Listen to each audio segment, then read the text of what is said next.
আসসালামু আলাইকুম ওয়া রাহমাতুল্লাহি ওয়া বারাকাতুহু। আলহামদুলিল্লাহ, আল্লাহ তাআলা লাখ লাখ শুকরিয়া। 2-3 দিন যাবত আমাদের এলাকায় প্রচন্ড বৃষ্টি হচ্ছে।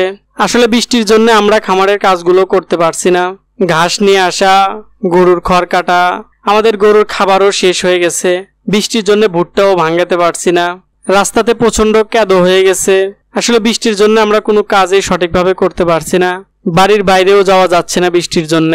যেহেতু আমাদের গ্রামের রাস্তা, একটু বৃষ্টি হলেই প্রচন্ড কাদা হয়ে যায়।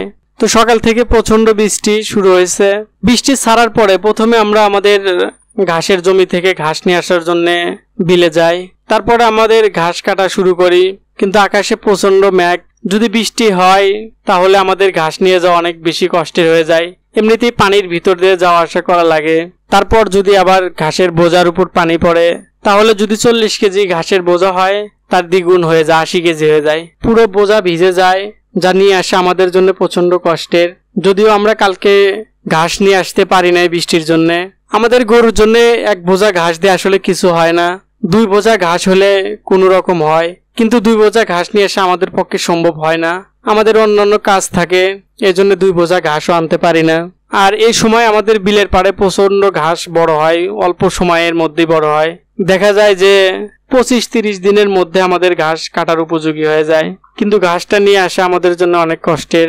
ঘাস কাটতেছি আর মনে মনে আল্লাহ আল্লাহ করতেছি যে যদি একটু বৃষ্টি না হয় তাহলে আমরা আমাদের গরুর জন্য ভুট্টা ভাঙাতে যাব। ঘাস কাটার শেষে আবার আমরা আমাদের যে চায়না জালগুলো আছে সেগুলো বিক্রি করে দেব। যদি এই জাল দিয়ে আমাদের পক্ষে মাছ মারা খুব বেশি সম্ভব হয় না, সময় হয়ে ওঠে না।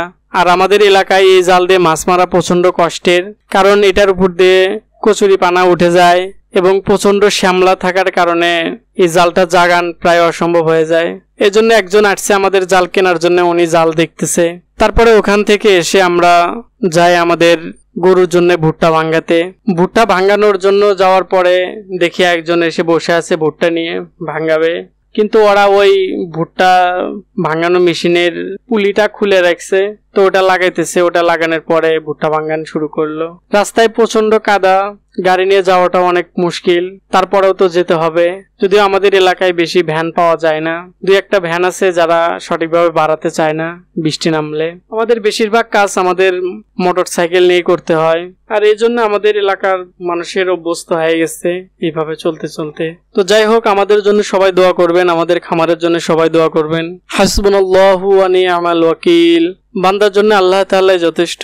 আসসালামু আলাইকুম ওয়া রাহমাতুল্লাহি ওয়া বারাকাতুহু।